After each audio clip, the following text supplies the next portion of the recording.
Hello বন্ধুরা, আজকে আমি ভোলা মাছের ঝাল বানিয়ে দেখাবো যেভাবে আমি বাড়িতে করি।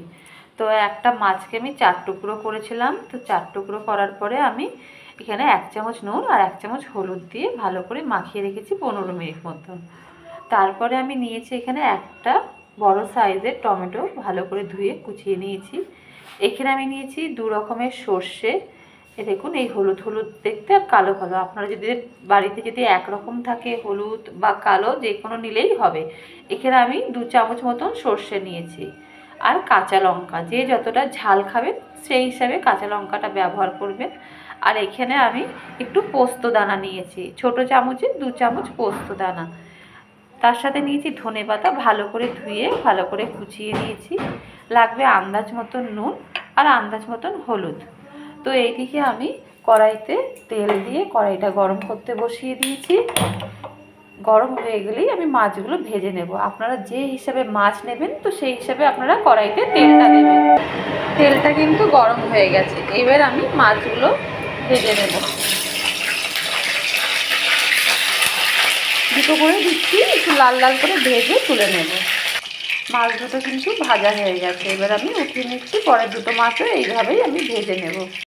এইদিকে মাছ দুটো ভাজা হচ্ছে, ততক্ষণ আমি এইদিকে এই সর্ষে, 2 রকম সর্ষে, কাঁচা লঙ্কা আর এই পোস্তটা একটু জল দিয়ে মিক্সিতে ভালো করে একটু জল দেব, দিয়ে ভালো করে একটা পেস্ট তৈরি করে নেব। ততক্ষণ সর্ষেটা কিন্তু ভালো করে পেস্ট হয়ে গেছে। এইদিকে কড়াইতে যা তেল আছে, এই তেলের মধ্যে এই টমেটোটা আমি দিয়ে দিলাম।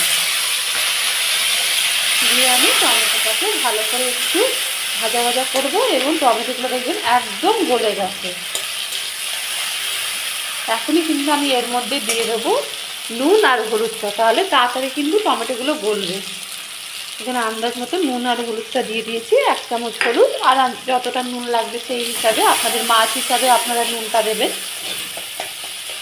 এবার এটাকে টমেটোটা যতক্ষণ না গলছে ততক্ষণ পর্যন্ত কিন্তু আমাকে নাড়তে হবে। দেখুন টমেটোগুলো কিন্তু একদম গলে গেছে। এইবার এই মিক্সির মধ্যে আমি একটুখানি জল দিয়ে গুলে নিয়েছিলাম। এবার আমি এটাই এর মধ্যে আমি ঢেলে দিচ্ছি।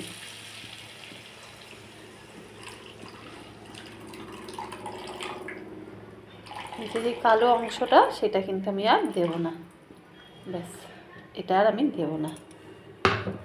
দিয়ে এবার আমি এটা নেড়ে দিচ্ছি। এটা ফুটবে, আর এর মধ্যে যদি আপনারা চান তো একটু কাঁচা লঙ্কা কিন্তু এরকম ফাটিয়ে দিতে পারেন। এটা ফুটলে তারপর আমি মাছগুলো দিয়ে দেবো। দেখুন ফুটে গেছে কিন্তু, এবার আমি মাছগুলো এক এক করে সব দিয়ে দেবো।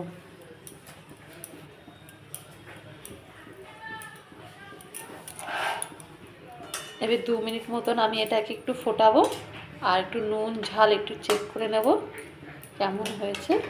তারপর ধনেপাতা দিয়ে আমি এটাকে নামিয়ে ফেলব। যে যতটা ঝোল রাখতে চাইছেন সেই হিসাবে রাখবেন।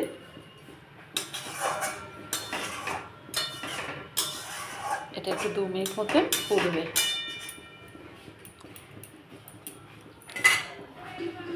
মাছটা কিন্তু হয়ে গেছে। এইবার আমি এর মধ্যে একটু ধনেপাতা কুচি ছিটিয়ে দিলাম, দিয়ে এবার আমি এটাকে নেড়ে চেড়ে নামিয়ে ফেলছি।